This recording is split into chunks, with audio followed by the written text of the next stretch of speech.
Popkern's exclusive sponsor is Bakersfield Heart Hospital.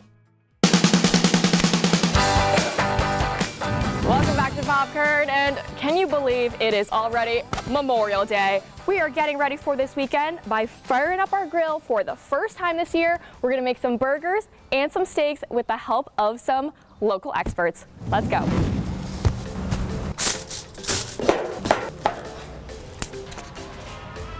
So we're joined here by our expert, Robert Salters of Salty's Barbecue. And so I want to know, what are your Memorial Day plans first off? Each Memorial Day, it's one of the few days we actually take off at our restaurant. So everybody, get ready to barbecue for yourselves. I specifically like to do steaks, cheeseburgers, and hot dogs. So speaking of steaks and hamburgers, that is what we're going to be cooking up today, or you're going to instruct me step by step. It's all right. It's a great day to learn. I got, it just says sirloin tender steak.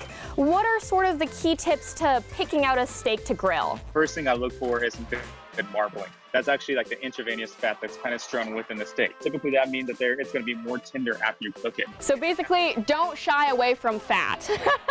Yeah, exactly. You recommend seasoning beforehand, is that right? Typically what I like to do, if you have any olive oil or put a little bit on it, you don't want a whole lot because you don't want to flare up on your grill.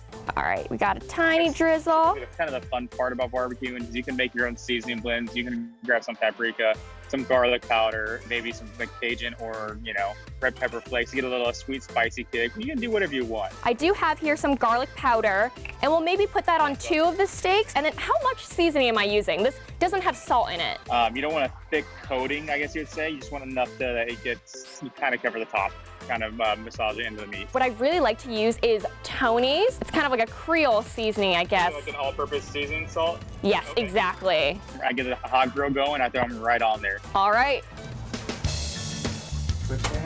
Ooh, baby, she's toasty. Typically, I like to do it on high, get a good sear on the steaks, get ready to put them down. Alrighty, and how many minutes are we looking at on each side? So it depends on how thick of a cut your steak is. What I'm looking for is when you start seeing the browning kind of like on the bottom of it, and then you'll be ready to flip it. Love the sound. I can smell it already. Oh, absolutely divine. And now, what about the difference between the cooks of a steak? I know some people, they are after that perfect medium rare, but then there are some other people like myself. I like it a little bit more medium well. I guess the way I kind of describe this, so you can undercook a steak and put it back on. If you overcook it past what your preference is, you can't undo that cooking, You want to try flipping us over? All right. Ooh, she is hot. Ooh, that one got a really nice char on it. And now this is a tool we don't have here, but you did really recommend that we all get a meat thermometer. What is the importance of that? Yeah, so a lot of things. Well, one, it makes it really easy for food safety. One thing you do need to be careful about this, especially with steaks and most meats, is they keep cooking after you finish grilling them. So you let it sit for about 5 minutes, and the internal temperature on your steak keeps cooking, and then cut it in half and check it out. Can we take a look at how juicy and charred this one looks right here? Take a look at those grill marks, numero uno. Ooh, and this one is literally bubbling. That's one of the biggest things is you gotta make sure you let the meat rest before you go ahead and cut it. Let's get these hamburger patties ready though. Anything in particular to look for when you're buying burgers, buying ground beef? Yeah, so the one thing I mainly look for in that is kind of fat content. I personally like an 80-20. It also makes a much juicier burger. Do we season them before we put them on? What's the deal here? I'd season with like your all-purpose season that you like, and I'd put a decent amount over there as well. And the whole thing with barbecuing is that you learn as you go. So I have burnt plenty of tri-tips, and I have cooked undercooked things, and you know what? You get better as you go because it's not good. Sometimes I over-season things, sometimes I'll under-season it. That is great to keep in mind. And now we're gonna put these babies directly onto the grill as well. Medium high. About how much time do we need on them? It's about 5 to 10 minutes, and it depends on how flat it takes the time, and then or how thick it is, Now, do you melt the cheese on the burger directly on the grill, or? I take it off the direct heat to move the burger to the side. Okay. And put the cheese on top of it. We're gonna just pop the lid back closed just for a minute there.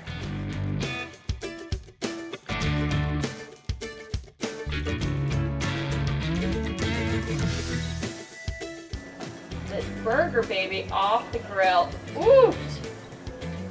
Take a look at that cheese pull.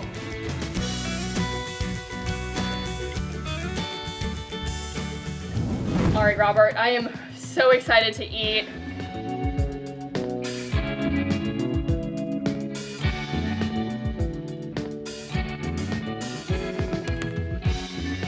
Let's take a look at that. We got layer of guac, Oh yeah, that was cheese, fantastic. pepper. Ready? I'm so jealous right now. And you know, again, this wasn't that hard. This wasn't that bad.